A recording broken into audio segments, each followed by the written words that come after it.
الصلاة والسلام على خير خلقه محمد وعلى آله وصحبه أجمعين أما بعد السلام عليكم ورحمة الله تعالى وبركاته. الله سبحانه وتعالى قرآن الكريم مرحمة قلده نحن نقص عليك أحسن القصص بما أوحينا إليك هذا القرآن وإن كنت من قبله لمن الغافلين صدق الله العظيم. شنو أشرح قوله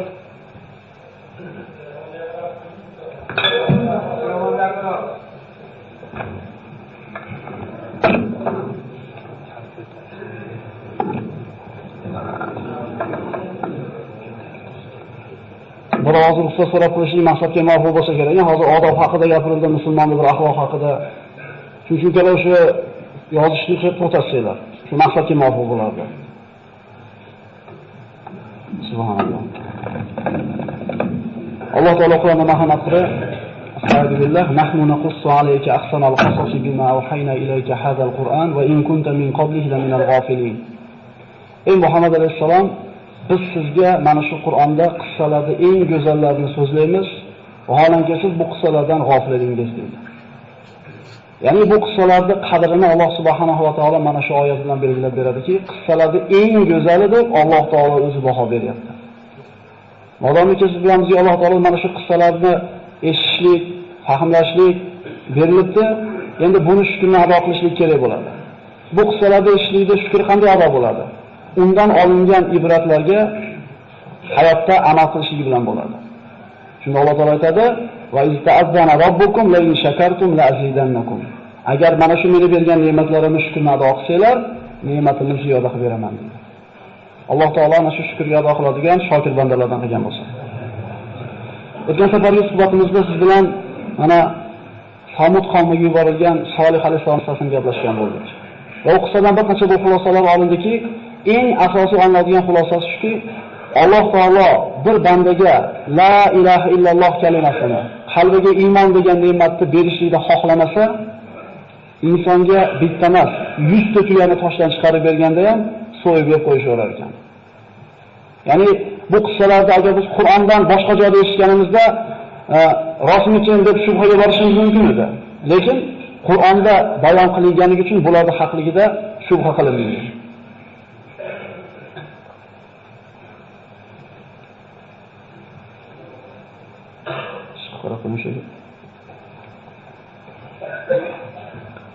Demak, bandalarga berilgan eng katta ne'mat bu la ilaha illalloh Muhammad rasululloh ne'mati ekan.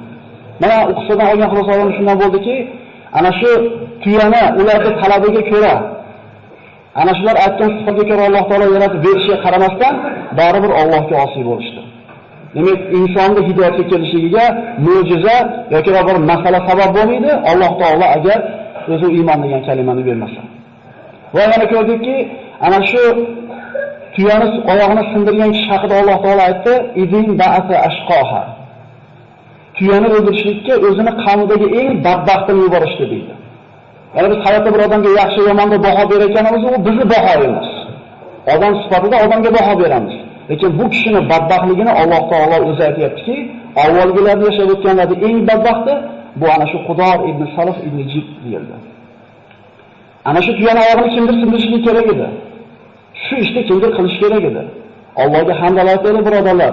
Siz bilan meni ana shu ishda ishlatmabdi. Chunki Alloh qodir edi. O'sha zamonda yaratib turib, ana shu tuyani go'shini yeganlar qatoriga qo'shib qo'yishlikka Alloh qodir edi.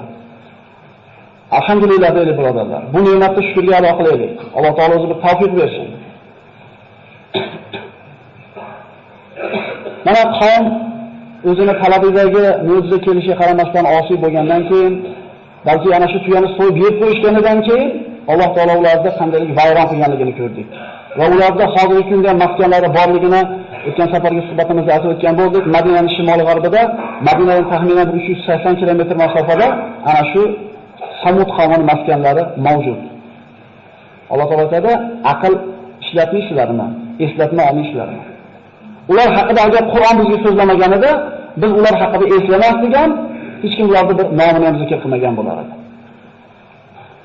Mana undan keyingi qissaga o'tadigan bo'lsak, bu Qur'ondagi eng nodir, eng shirin qissalardan bu Ibrohim alayhisalom qissasi.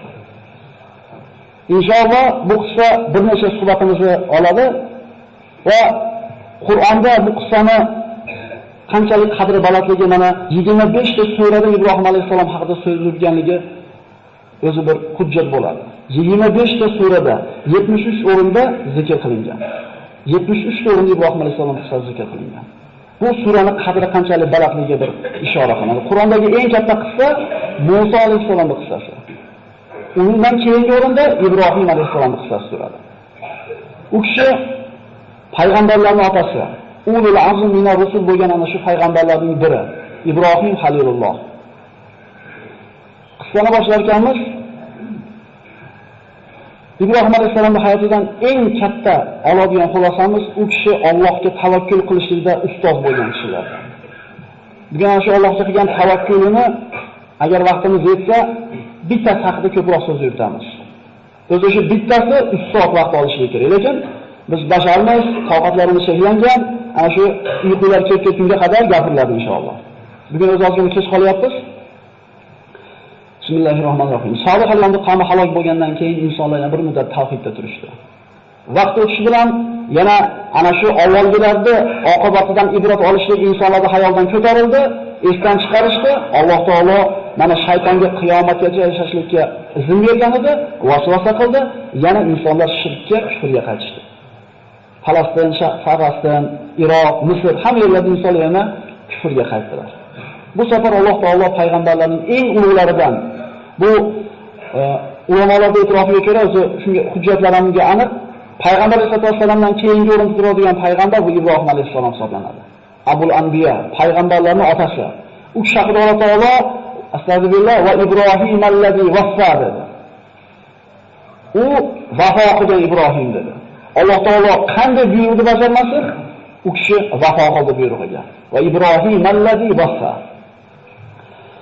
Ibrohim ibn Tarix, shuningdek Azaram deb nomlanadi. Ozar. O'zi asli ismi Tarix bo'lgan. Ozar degan so'z ularning tilida ana shu davrda odamlarga yordami ko'p ketgan bo'lgani uchun yordamchi degan ma'noda bo'lgan ekan.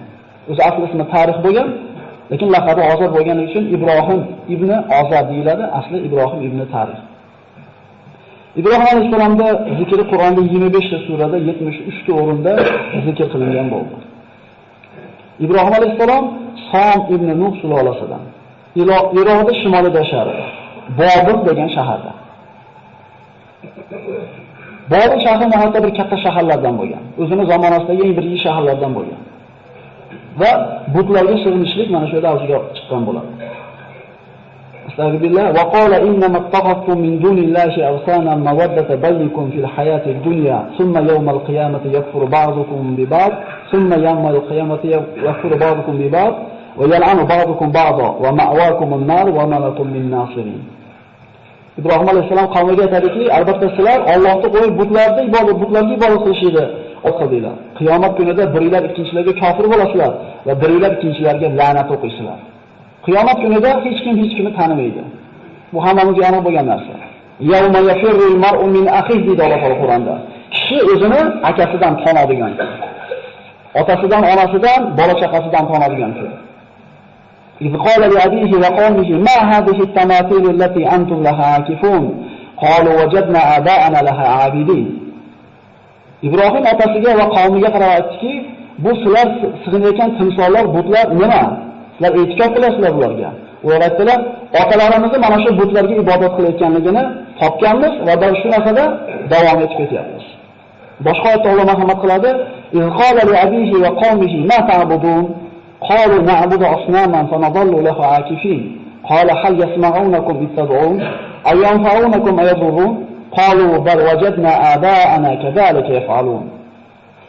İbrahim otasi va qavmiga nimalarga ibodat qilyapsizlar deb so'radi. Ular aytdilar, butlarga. Ularga ibodat qilishga davom etamiz. Ibrohim alayhisalom so'radi, sizlar duo qilsalar ular eshitadimi? Yoki sizlarga bir foyda yoki ziyon keltiradimi?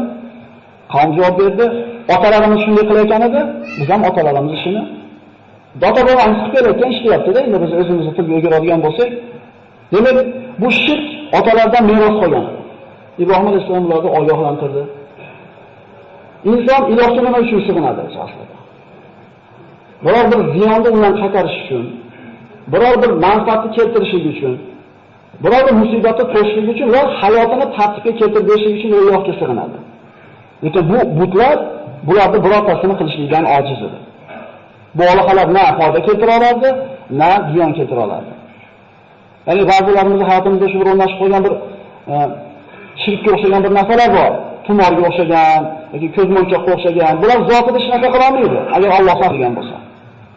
Shuning uchun Alloh taolo aqlni nimaga bergan? Aqlni ishlatib Alloh taolo tanishlik uchun bergan. Ya'ni bu butlarga sig'inishlik, u narsalardan bir yordam kutishlik, taqana qoqib qo'yish, shunga o'xshagan ishlar bu shirkdan o'zi bo'ladi. Va laqad atayna Ibrohima rushdahu min qabl va kunna bihi alimin. Biz Ibrohimga hidoyatini ato etgan edik, bu haqida xabardor edik, biluvchi edik. Alloh taolo mana Qur'oni Karimda Maryam surasida zikr qiladi. Da'vatni otasidan boshladi Ibrohim alayhisalom. Da'vat birodarlar, Alloh diniga targ'ib qilishlik ko'chadan bo'lmaydi. Rasululloh sollallohu alayhi vasallam vahiyni qabul qilgandan keyin kimdan boshladi? O'zini xonadonidan boshladi. Shuning uchun biz avval bolaga bir gapni gapirishdan burun o'zimiz yaxshi amal qilgan bo'lsak, bizdan qiyomatda so'raladigan kishilar bu xonadonimiz. O'zingizlarni va ahli ayolinglarni, bola chaqanglarni jahannam o'tidan saqlab olinglar demadimi Alloh? Agar biz o'zimizga qaraydigan bo'lsak, o'zimizni o'rnicha tarbiya qila olmayapmiz. O'zimizni ustimizda o'zimiz hukmron bo'la olmayapmiz. Endi birovga bir gajani qattiq tortayotgan mahalda insof qilaylik. Xonadonimizga qaraylik. Namoz o'qimayotganimiz qancha, zikr qilmayotganimiz qancha, televizorda 24 soat chiqmayotganimiz qancha. Sho'g'i o'zi o'zing ko'r deydi, olmasa boshqa ko'r deydi. Boshqadan talab qilishdan burun o'zimizning uyimizga qaraylik. Demak, Ibrohim alayhisalom kimdan boshlayapti? Otasidan. Mana shu kitobda Alloh taolo Ibrohimni eslaylar. Vaqtiki u o'zini otasini da'vat qildi va albatta u siddiq nabiylardan bo'lgan edi. Otasiga aytdi: "Otajon, nimaga eshitmaydigan, ko'rmaydigan va sizdan biror narsani nari qilolmayganga sig'inasiz? Ey otajon, albatta menga Alloh tomonidan ilm keldi, bu ilm sizga berilmagan edi. Menga ergashing, sizga to'g'ri yo'lga yetalayman. Ey otajon, shaytonga ibodat qilmang. Shayton Allohga, Rahmonga osiy bo'lgan edi. Ey otajon, albatta men sizga Rahmon tomonidan alamlantiruvchi azob kelishidan qo'rqaman va shaytonga do'st bo'lib qolishingizdan qo'rqaman." E'tibor bering. Otajon, otajon, otajon. Ud'u ila sabili robbika bil hikmati wal maw'izatil hasana. Parvardigoringiz diniga hikmat bilan, chiroyli ma'ruza bilan da'vat qiling. Idfa billati hi ahsan, fallazi baynaka va baynahu adawatun ka'annahu waliyyun hamim. Alloh aytadi Qur'onda: "Fattaqulloha va yu'allimukumulloh." Allohdan sizlar qo'rqinglar deb, hamma o'zim o'rgataman. Hamma o'zim o'rgataman. Biz juda ko'p hayotdagi muammo kamchiliklarimizni o'zimiz hal qilayotgan odamlarga o'xshaymiz-da. Sahobalar Allohga tamomiy taqvo qilganligi uchun Alloh taolo har qanday ishni o'zi o'rgatdi. Subhanalloh. Biz Allohga suyanishlikni, Allohga tavakkul qilishni bilmayapmiz. Alloh taologa tanimayapmiz. Siz bilan bir kishining o'rtasida adovat bo'lsa deydi Alloh taolo. U bilan yaxshi muomala qiling demayapti. Eng yaxshi muomalani qiling deyapti. Hasan demayapti, ahsan deyapti. Yana tilda shunga birodarlarimiz farqiga bo'ladi. Eng go'zal muomalani qiling, shunda siz bilan adovatlashib yurgan kishini o'zingizga eng yaqin do'st bo'lganligini ko'rasiz deyapti. Hadis. Biz qilamizmi shuni? Shuning uchun o'rtamizda ana shu adovati bor odamlarning soni ozayishidan ko'payib boryapti. Alloh taolo o'rgatyapti bu yerda. Otajon, otajon, otajon deyapti. Shuning uchun birodarlar, aka-ukalarimizni, opa-singillarimizni namozga yoki bir taqvoga targ'ib qilganimizda hikmat bilan savdogar odam o'zini ana shu qo'lidagi tovarini o'tkazish uchun nima qiladi? Kelgan xaridorga girdi-kapalar bo'ladi. Injirligini ham ko'taradi, sassiqligini ham ko'taradi. Faqat maqsadi nima? O'tkazib olishda. Sizdan xuddi savdogarning bittasisiz. Ana shu jannatda biletini taklif qilyapsiz shu odamga. Mana shu yo'l uchun jannatga kirasan degan narsa. Nimaga endi bitta dunyo matosini 3-4 so'mda topishlik uchun odamlarga yaxshiman gapini ko'taramiz-ku? Allohning diniga hidoyat bo'lishiga sabab bo'lib paytimizda chidamaymiz. Buzib olish oson. Buzib yuborish oson, u tikkalashlik qiyin. Shuning uchun birodarlar, dinga targ'ib qilayotganimizda hikmat bo'lsin, odamlar bilan shirin muomalada bo'lishlik kerak bo'ladi. Rasululloh sollallohu alayhi vasallamda Toifga borganda yosh bola toshbo'ron qilib haydaganda nima deb duo qildi? Eslaylik, ana shu oyoqlarida yorilgan holda salqinda o'tirganda, Nasroniy dinida bo'lgan Abdulloh kelganda qanaqa muomala qildi? Ey malaka, o'zi qiylanib turibman dedimi? Kelganda sen qayerdan borasan dedi? Naynavodanman dedi. Yunusning qavmidanmisan dedi. Nasroniy Abdulloh payg'ambarimiz axloqini, u qulidir, muomalasini ko'rib turib, sen Yunusni qadar taniysan dedi. U meni payg'ambar birodarim bo'ladi, men ham payg'ambarman dedi. Payg'ambarimiz ana shu, qanday bir 5 minut ketgan o'sha muloqotiga. Shu 5 minutda qalbini kasb qildi, iymonga keldi shu kishi. Toyib qavmi toshbo'ron qilib chiqargan, lekin payg'ambarimiz axloqi unga uzun olib kelgan edi. Ana shu toshbo'ron qildirganlar o'zlari voqelanib qoldi. Bu Makkaning sayyidlaridan edi baribir. Va uzunga olib borib berganda uzunga olib bordi, unga uzunga berish asnosida iymon keltirmadimi? 2 og'iz shirin gap. Biz agar namozga birovlardan kichik burroq kelib olgan bo'lsak, boshqalardan shunday nazarimizda taqvomiz ko'tarilib qolgan bo'lsa, odamlarga shunga shafqat qilaylik. Biz ham o'sha qayda qachondir. Siz endi 4 qadam tashlagan bo'lsangiz, 1 qadam tashlagan odamdan talab qilolmaydi o'zidagi narsani.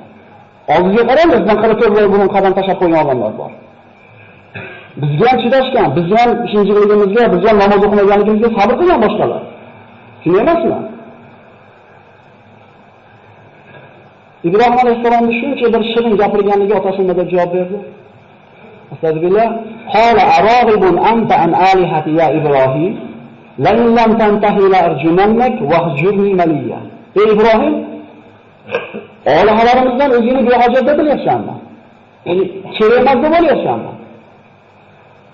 Meni tinch qo'y. Maliya degan umuman tinch qo'y degan ma'nosida edi.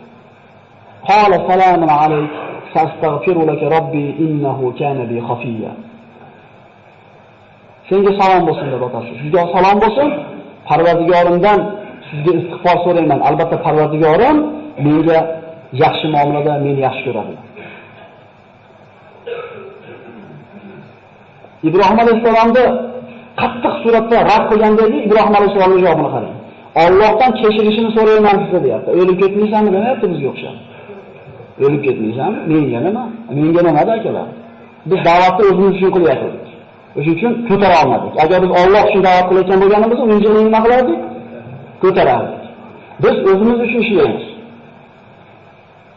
Lekin hozir Allohning dushmani ekanligi ma'lum bo'lgandan keyin Ibrohim alayhissalom otasidan yuz o'girdi.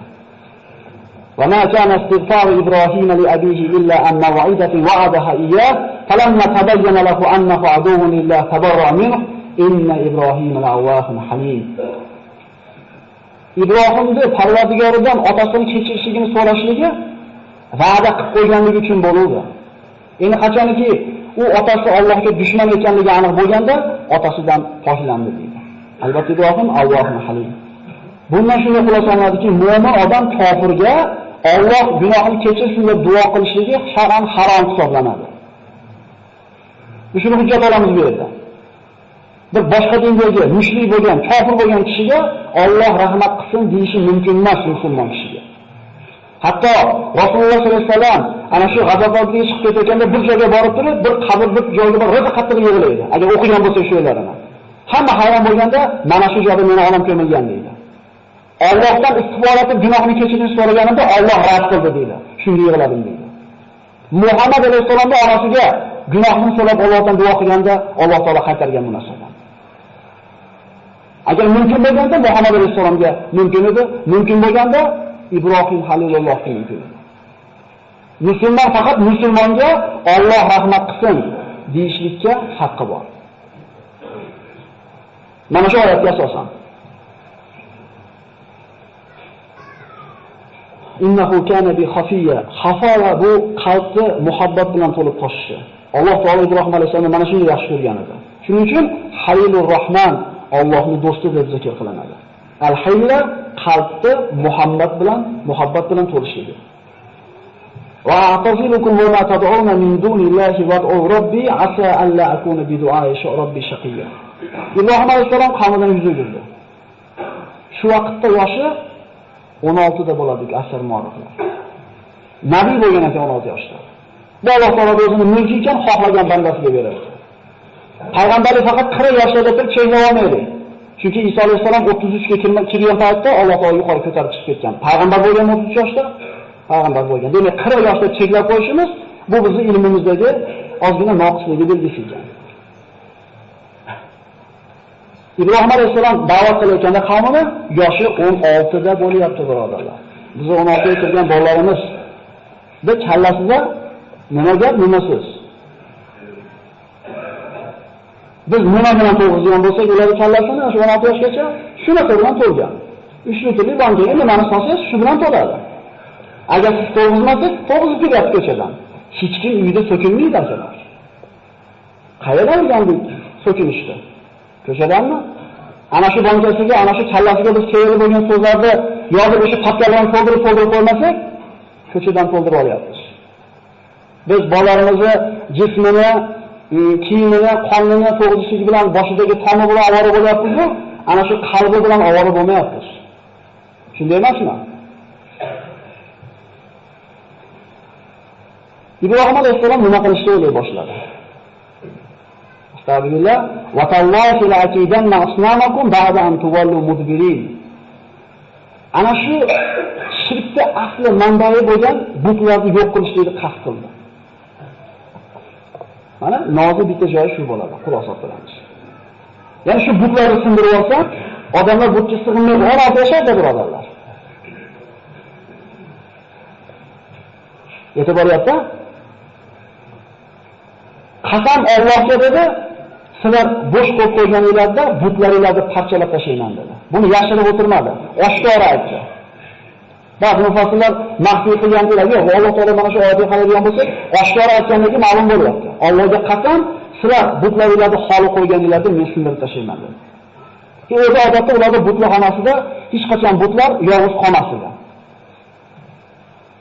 Subhanalloh, insonning aqli bir zoya bo'lsa shunday bo'lar ekanda. Butlarini oldiga ovqatlar kelib qo'yishar. Ertalab qo'yib, kech payt barakatli qilib berishdi butlarimizni ko'tarib ketishar.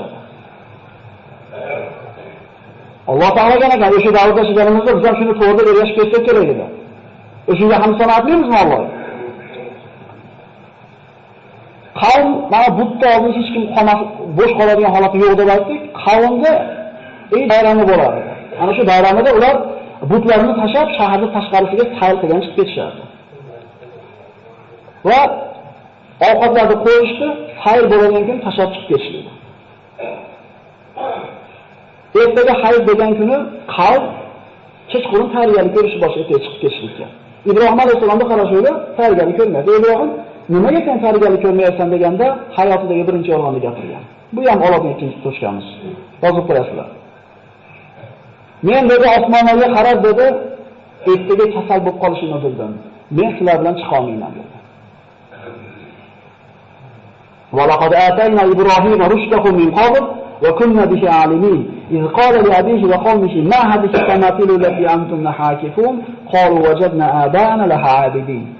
yuqorida aytilgan mana oyat. Safat surasida Alloh marhamat qiladi. Fanazara nazratan fil nujum faqala inni saqim fatawallaw anhu birin.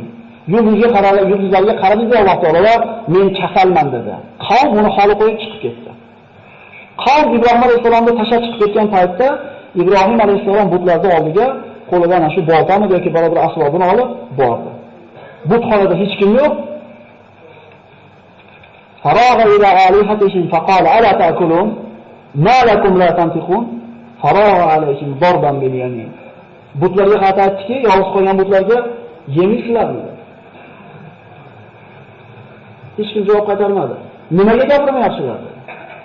Va ana shu qo'lidagi narsa bilan ularni urib, parcha-parcha qildi. Alloh taolo mana boshqa oyatda marhamat qiladi. Faja'alahum juzadan illa kabiran lakum la'allahum ilayhi yarji'un. Ularni parcha-parcha qilib tashladi, faqat kattasini qoldirdi. Undan kelib so'rashliklari uchun. Ana shu katta butni bo'yniga qo'lidagi boltasini yoki ana shu asbobini yirib qo'ydi. Qavm qaytib kelgach ko'rishdi. Faqbalu ilayhi yazifun. Qalu man fa'ala hada bi alihatina innahu la min az-zalimin. Ular uchun eng bir musibatli ish bo'ldi. Ular necha yuz yillardan beri iltimos qilib kelayotgan butlari parchalanib ketgan va butlari o'zini himoya qilishga qodir bo'lmadi. Bizi butlarimizni, bizi olihalarimizni kim bunday qildi? Albatta u zolimlardandir. Shunda aytishdiki, qalu sami'na fatan yadhkurukum yuqalu lahu Ibrohim. Ibrohim degan bola ana shu butlarni sindiraman deb tahdid solib yurar edi. Ibrohim qilgan bo'lsa kerak deydi. Demak, oshkora aytganligi mana shu oyatdan aniq bo'ladi. Bekitmaganligi. Fa'tu bihi ala ayunin nasi la'allahum yashhadun. Olib odamlar ko'rsin, muhokama qilaylik. Bobil ahlini hammasi Ibrohim alayhisalomni muhokama qilishlikka jamlanishdi. Ibrohim alayhisalomga shu kerak. Da'vatni yopiqga yetkazmoqchi bo'ldi. Vaqtdan ozgina bir ehtiyot qilgan ma'noda oyatlarni tarjimasini aytib ketaveraman. Oyatlar yozilgan. Agar bir hujjat kerak bo'ladigan bo'lsa, kelasiz ko'rsatib qo'yamiz inshaalloh. Shu vaqtda tejashlik niyatida o'zbekchasini aytib ketaveraylik. Ular aytishdi, Ibrohim, bularni sen tashaladingmi? Ibrohim alayhisalom aytdi, yo'q dedi. Mana bu kattasi qildi dedi. Nima bo'lyapti? Ikkinchi marta yolg'on gapiryapti. Birinchi yolg'on ham Alloh uchun bo'lyapti. Ikkinchi yolg'on ham Alloh uchun bo'lyapti. Uchinchi yolg'on ham Alloh uchun bo'lgan. Lekin qo'rqar ekan qiyomat kunida. 3 marta yolg'on gapirgan aniq, 3 marta soni ham aniq. Biznikini soni aniq bo'lmagandek.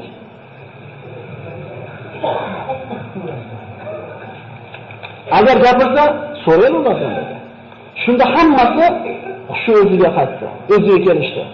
Aytishdiki, innakum antumuz zolimun. Bu o'zingizlar zolim bo'ldinglar endi. Ya'ni gapiramizni butga sig'indinglarmi? Demak, sizlar o'zingizlar zulm qilgan bo'ldinglar. So'ngra boshlari yerga oqdi deydi. Ya'ni aqllari pastga oldi. Aql ishlatishlikka qodir bo'lmay qolishdi. Shunga Ibrohim alayhisalom ularga gap aytdiki, Allohdan boshqalarni sizlarga foyda ham ziyon ham keltira olmaydigan butlarga sig'inasizlarmi? Ufeysizlarga dedi. Va sizlar ibodat qiladigan narsalarga ham uf dedi. Shu deganimizni tilda akalar. Aql yurgizmaysizlarmi dedi. O'zingizlar yasab olgan butlarga sig'inasizlarmi? Alloh sizlarni yaratgandi-yu, sizlar nimalar qilib yuribsizlar? Bizga bu savol. Vallohu xalaqakum va ma ta'malun. Alloh sizlarni yaratdimi? Yaratdi bizni. Qul sizlar dedimi? Dedi. Va ma xalaqtul jinna val insa dedimi? Dedi. Sen qulsan banda, ibodat qil, rizqi meni zimmamga dedimi? Biz nima qilib yuribmiz? Ulamolar aytadi, bandani shajablanadi deydi. Alloh o'zini kafilligiga olgan narsani inson o'zi o'lchasiga oladi-da, rizqini. O'zining yerga tashlab qo'ygan ibodatni Allohga qaytarib qo'yadi deydi. Menga bo'lganida buni qilib qo'yishyapti. Rizqim mana bo'lgan, sen ibodat qil desa yo'q deyapsiz. Men rizqimni topmayman, ibodat qilmaganimga kechirasan deyapsiz. Alloh sizlarni yaratganda nima qilyapsizlar deyapti Alloh. Shuncha hujjat, shuncha dalil, shuncha ochiq mantiqni ko'rib ham qavm o'zgarlik qildi. Ularni ana shu olihalarning sinib ketishligi o'zi eng katta ish edi, lekin shuncha narsadan keyin ham ular iymonga kelishni xohlashmadi. Qalibun alahu bunyanan falquhu fil jahim. Ibrohim alayhisalom bilan tortishlikka majol topsholmay qolgandan keyin, hujjat dalil bilan yeng olmagandan keyin kuch ishlatishdi. Kuch ishlatishlik botil taraf tomonidan bo'ladi. Mutahammi qilasiz-ku, yengilib qolayotganingizni aniq bo'lganda. Mushtishga tushirasiz. Ya'ni bular ham mana shu hujjat dalil keltirishdan ojiz bo'lgandan keyin aytishdiki, unga bir bunyon qilinglar-da, uni o'tkirlatinglar dedi. Ibrohim alayhisolamni himoya qiladigan birorta odam yo'q edi. Mana darsimizning eng bir manzur joyi akalar. Buyurildi. Butun Bobil ahli, katta, kichik, erkak, ayol, yosh, qarisi o'tin jamlashdi. Birorta odam yo'q Ibrohim alayhisolamga qo'ylar endi, yosh ekan deb qo'yadigan. Lekin Ibrohim alayhisolam xotirjam.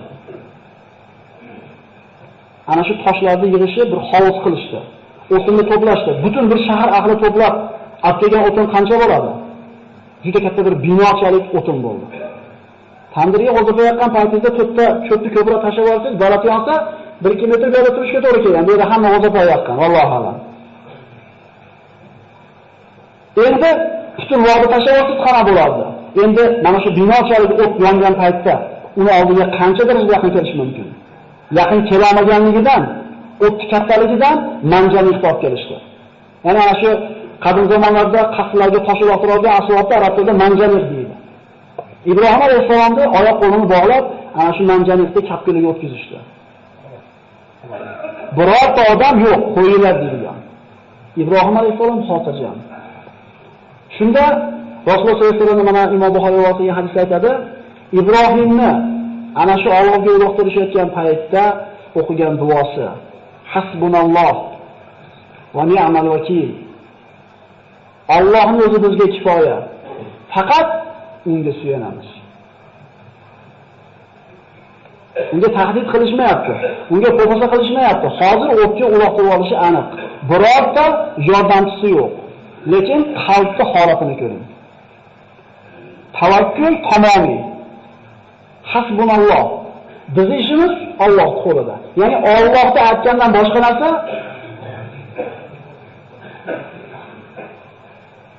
Ibrohim alayhisolamni otidan borishdi. Mana ba'zi rivoyatlarda zaif deyilgan ekan, lekin ibrat uchun keltiraveramiz. Ibrohim alayhisolam uloqtirib havoda uchib ketayotganda o'tga Jabril alayhisolam keldi. Alaka haja ya Ibrohim. Ey Ibrohim, bizga hojatingiz yo'qmi deb keldi. Allohga tavakkul qilgan bandasini xizmatiga kimlar o'zini taklif qilyapti? Kim akalar Jabril alayhisolam? Shadidul quva akalar. Lut qavmining qanotini uchi bilan to'ntarib qo'ydi yerga. Mana shunga qudrat egasi Alloh yaratgan mahluqotning eng ulug'i bo'lgan Jabril alayhisolam bizga xizmati yo'qmi deb kelyapti. U istamoqda kim yordam berar ekan, qayerga borsam ekan demagan edi. Allohga topshirib qo'ydi o'zini. Bunaqa bandasini Alloh tashlab qo'ymas ekan. Ibrohim va Ibrohim allazi vafo deyapsiz. U vafo qilgan Ibrohim edi. Mana shu o'rindan vafo qildi. Ibrohim alayhisolam shunday qarabki, sizgami dedi. Sizga hojatim yo'q. Kimga so'rayapti? Yana rivoyatlar keladi. Yomg'ir farishtalari ham zaif ibrat uchun aytamiz. Yomg'ir farishtalari Allohdan izn so'raydi. Parvardigor Ibrohimga o'tib ruxsat ber, yomg'ir yog'dirib o'chirib qo'yapti dedi. Kimlar xizmatiga o'tyapti? Kimlar himoyasiga o'tyapti? Jabril alayhisolam javob berdiki, sizgami dedi. Sizga hojatim yo'q dedi. Ammo Robbimga hojatim bor, lekin Robbimga aytishim ham hojati yo'q. Bilib turibdi madalini o'tayotganini, Robbim shu yerda deyapti. Aytishim ham hojati yo'q deyapti. Robbim yaxshi biladi menga nima kerakligini deyapti. Biz o'zimiz bilamiz bizga nima kerakligini. Bilamiz-a? Rangini ham bilamiz bu narsani, sifatlarini ham bilamiz, narxini ham bilamiz, rahmatini ham bilamiz. Biz o'zimiz bilamiz. Ibrohim alayhisolam o'ziga nima kerakligini ham aytmagan ekan. Chunki Robbisi bandasini nimaga bir muhtojligini yaxshi bilishiga iymon keltirgan ekan. Bu tavakkulchilarning cho'qqisi akalar. Innalloha yuhibbul mutawakkilin. Alloh tavakkul qiluvchilarni yaxshi ko'radi. Bizda shunaqa tavakkul bormi? Shuni suyanadimizmi Allohga? Tavakkul nima? Qo'lingizdan kelgan rizq sababini qilib qo'yasiz, endi kelishingizga Allohga tashlab qo'yasiz. Alloh aytgani bo'ladi. Iloji boricha yolg'on gapirishga harakat qilasiz do'koningizda. Olmay ketgandan keyin yana Allohga tashlab qo'yasiz. Demak, bu olmasa ekan. Yolg'on gapiringiz oldini yig'laysiz. Chunki demak rost gapirsam ham oladi ekan degan. Natija kim qoladi? Biz yolg'on gapirganimiz uchun boyib, rost gapirganimiz uchun kambag'al bo'lib qolmaymiz. Bir rizq masalasi bu.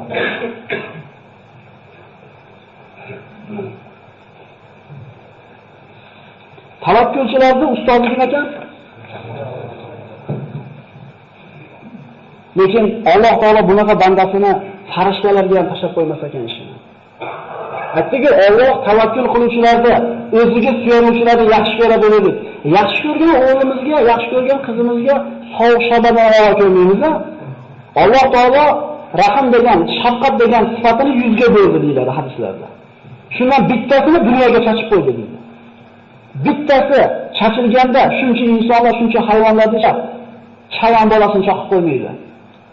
Eshkana tuxumdan chiqqan bolasini chiqarib qo'ymaydi. Yitqish sher bolasini shu etlab qo'yib borib qo'yadi. Hattoki hammasini g'ofil ota Emizikli bolasini orqasiga yotqizib qo'ysa nima olmaydi? Bosib olmaydi. Bu nima sabab? Alloh mehrni joylab qo'ygan qalbiga. 100dan bir mehrni berib qo'yganda insonlar chachilgan shuncha rahmat uchun Alloh taolo shu 100 rahm shafqatning egasi bo'lgan Parvardigor yaxshi ko'rgan bandasini tashlab qo'yar ekanmi? Va man yatawakkal alallohi fa huwa hasbuhu. Kim Allohga tavakkul qilsa, g'amini Allohga topshirsa, bu odamning hisobi Allohning zimmasiga emasmi?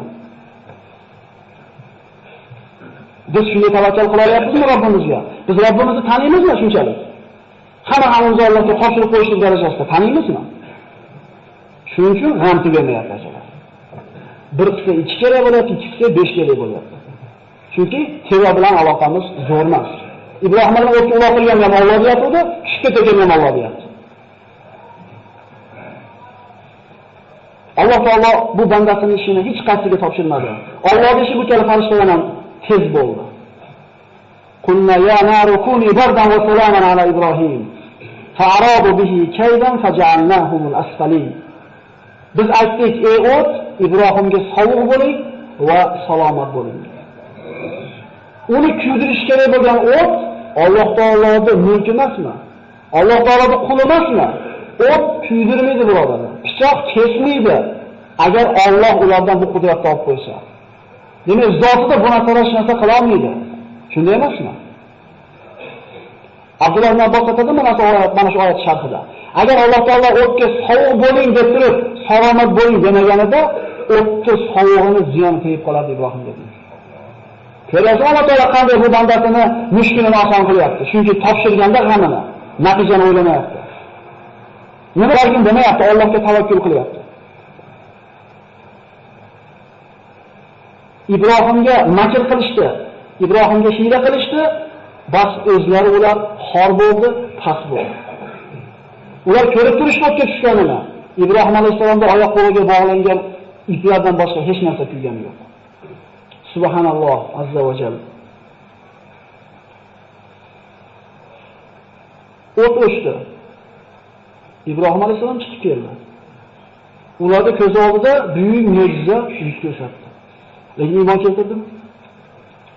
Yana qaytayotamiz, bu darslarimizda bitta xulosasi bor. Bizga Alloh iymon degan ne'matni bergan, qadriga yetishimiz kerak. Chunki ko'zingiz oldida bir odam o'tdan tutun chiqib kelsa, bu hech qanday sehr emas edi bu. O'tni o'zlari yoqqanida, oyoqlarni o'zlari borib o'zlari otgan edi.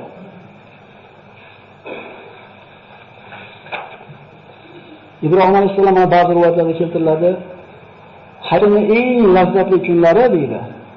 Mana shu dunyoda olovda bo'lgan lahzalarim deydi. Chunki Alloh taolo sovuq qildi o'tdi va ne'mat qilib berdi. Jannat bog'iga tushib qolmadimi?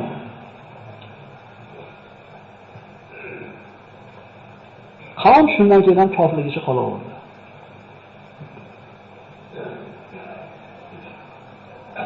Mana bugun bitta suhbatga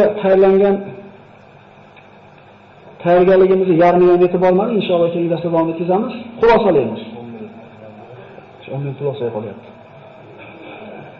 Ibrohim alayhisalom butlarni sindirdi. Oqibati nima bo'ldi?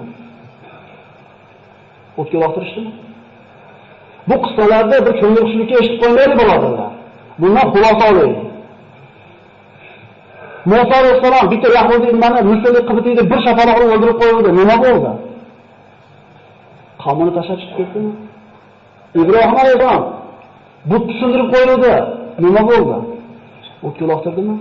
Alloh taolo bizga o'rgatyapti. Ey musulmonlar, bir ishni qilishdan burun oqibatini o'ylaylar. Agar shu qiladigan ishlarda oqibatida ziyon keladigan bo'lsa, qilmanglar deyapti. Tushunarlimi?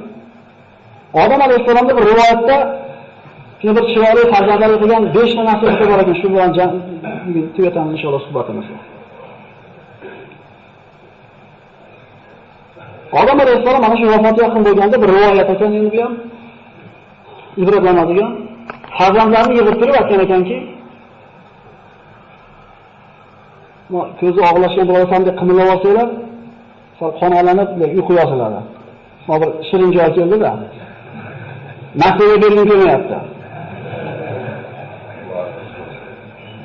Farzandlarim to'plab aytgan ekanki, bolalaringizga aytinglar, yana biz otamiz aytayapti. Dunyoda xotirjam yashashmasin. Chiqib ketishligi haqida xotirjam bo'lib qolishmasin. Dunyoga musofirligi esdan chiqmasin. Biz dunyoda abadiy yashaymiz deb xotirjam bo'lmasin. Chiqib ketishligini esdan chiqarib qo'yishmasin. Agar men ham jannatdan chiqib ketishim mumkinligini esdan chiqarmaganimda, menga yetgan musibat yetmasmidi ekan? Alloh taolo aytganmidi? Mana bu jannat. Vaqtni boshqa gaplashganmiz, eslasanglar. Sen yaram qachon qolmaysan, chanqamaysan, kelamaysan deganmidi? Yana mumkin emas daraxt dedi. Mana u dushmaning dedi. Oddiy edi. Mana dushman, mana daraxt bo'ldi. Lekin esdan chiqarib qo'ydiki, jannatdan chiqib ketish mumkinligini. Shayton nima deb o'yladi? Sizlarga abadiy mulkni, bitmas hayotni beradigan daraxt ko'rsataymi dedi. Jannatda nima kerak bo'ldi birodarlar bu narsani? Sizlarda Robbinglar farishta bo'lib qolishingizni xohlamadi, shuning uchun mana daraxtdan yemanglar dedi. Farishta bo'lishinglar kerak bo'ladi. Unda jannatda nima qiziq qoladi? Erkak ayollik bo'lmasa, ovqat yeyish bo'lmasa farishtalardaqa. U jannatda nima qiziq qoladi? Kerak emas narsalardan qo'ymadimi? Dunyodan chiqib ketishini farzandlaringlar esdan chiqarmasin. Chunki men esdan chiqarib qo'ydim, musibat yetdi menga. Ikkinchi nasihati. Bir ishni qiladigan bo'lsanglar dedi. Bu otamizning nasihati birodarlar. Oqibatini o'ylaylar. Shu ishda oqibati nima bo'lishiga haqida fikr yuringlar. Agar men shu mevani yeyishdan burun nima bo'lishini oqibatini o'ylaganda ehtimol yemasmidim? Ehtimol jannatdan quvilmasmidim? Bu hayotiy tajribasini gapirib beryapti birodarlar bizga. Bir ishni qilishdan burun oqibatini albatta o'ylaylik. Nimaga olib boradi? Bu yaxshilikmi, yomonlikmi? Menga shu narsa to'g'ri ko'rindi, qilaman, aytib olaman, keyin nima bo'lsa bo'lasin deyilmaydi. Rasululloh sollallohu alayhi vasallam bu ishlarni qilgani hech qaysini. Rasululloh qodir edi, Hamzaga bor Abu Jahl o'ldirib keldi ishlikka. Umarga qodir aytishlikka bor, Abu Sufyon bo'g'ib qo'ydi ishlikka. Buyurdimi? Rasulullohga ergashmaymizmi? Musulmonlar qancha aziyat, ozor chekkan bo'lsa ham sabr qilmadimi? Alam tara ilallazina qilahum kuffa aydiyakum aqimus solat. Ko'rmishlarmi Alloh taolo? Shunday kishilarniki biz ularga qo'llarni kiyinglar, namozini o'qib sabr qilinglar dedi ularga. O'ylash kerak oqibatini bir ish qilishdan, bir gapni gapirishdan burun. Uchinchi nasihati, bir ish qilishdan burun maslahat qilinglar deydi. Aql egalari bilan. Bilimdan bo'lmanglar, hammalar o'z o'ylashcha deyapti. Bu shunaqamizki, shu ikkita kitob ko'rib olgan bo'lsalar, ikkita hadis topib olgan bo'lsalar, olim bo'lib qolyapmiz. Shunday emasmi? 20 litr ro'badan qarasangiz, mana shu yerda o'tirganlarda bir 10 dan biri ko'rinadi. Kattarog'iga qarasangiz, ko'prog'i ko'rinadi. Shunday emasmi? Endi olib tashlasangiz, hammasi ko'rinyaptimi? Mana shu turda ilm bo'ladi. Ilm o'qiymiz-da. Kamroq gapiradigan bo'lib qolamiz. Kamroq fatvo berib, kamroq odamlarni taqaydigan bo'lib qolamiz. Bu bizning ilmsizligimizdan. Hali bir sport sektoriga bitta odam borib, ikkita pulni bergan bo'lsa, to'g'ri kelgan odamga oyog'ini ko'taradigan bo'lib qo'ygan bu davrda. 2 marta 3 marta chapa yegandan keyin, hayotda tajriba olgandan keyin nima qiladi?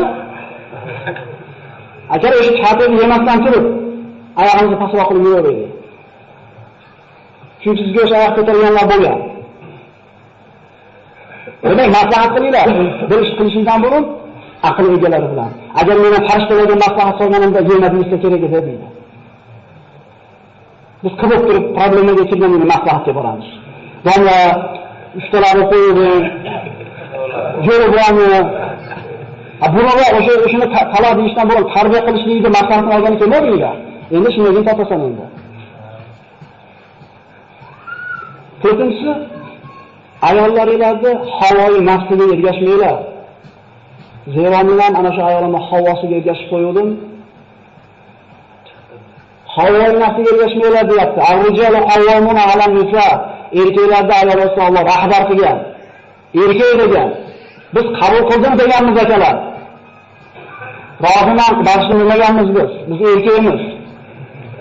Shuning uchun rahbariyat oilada erkak kishining qo'lida bo'lsa, o'shaga bir tinchlik totuvlik bo'ladi. Hayotimizni qiyin qilayotgan kim? Mana shu ayollarimiz orzu havosini orqasidan qul bo'lib yuribmiz. Shunday emasmi? O'zimizni bir marta borib sanatoriyaga borib donadi, bir shifolanishga pul yetmaydi. O'zi eshikka ishlaymiz o'zi. Ana shu orzu havosni ko'tidan qo'yayotgan ayollarimizga qul bo'lib qo'yganmiz. Achchiq bo'lsa aytishimiz kerak bu narsani. Va 5-nasihati, qalbingizga quloq solinglar degan ekan. Biror ish qilmoqchi bo'ladigan bo'lsanglar, qalbingizga quloq solinglar. Musulmonning qalbi yaxshi yomonda ajrashishlikda uje o'lchov bo'lib qolar ekan. Ko'ngli chopmaydi-ku. Bo'laveradi ishda, qilsa bo'laveradi, bari ko'nglingiz o'ynayapti-da. Mena shu mevani yeyishlikka jazm qilganimda qalbim bir iztirobga tushgan edi. Bu harom narsaga qilishlikda qalbga quloq solinmaydi. Arar ichidasiz qalbingiz xuddi unga emas. Mumkin bo'lgan ishlarni qilishlikda qalbga quloq solinadi. Tushunarlimi? Yana besh nasihat. Bir ish dunyodan chiqib ketishdan chiqarmaydi. Ikkinchisi, bir ish qilishdan va oqibatini o'ylaylar. Uchinchisi, maslahat qilinglar. Havoy nafsiga erishinglar ayollaringizga va qalbingizga quloq solinglar. Demak, bugungi ajratilgan vaqtimiz nihoyasiga yetib qoldi. Inshaalloh keyingi suhbatda qissani qolganini davom ettirgan bo'lamiz inshaalloh. Assalomu alaykum va rahmatullohi va barakatuh. Subhana robbika robbil izzati amma yasifun va salamun alal mursalin walhamdulillahi robbil alamin. Allohumma taqabbal minna innaka antas samiul alim. Allahumma inna na'udzu bika min an-nushrika bika shay'an na'lamu wa nastaghfiruka lima la na'lamu innaka antal alimul ghuyub. Wa sallallahu ta'ala ala khayri khalqi Muhammadin wa alihi wa sahbihi ajma'in.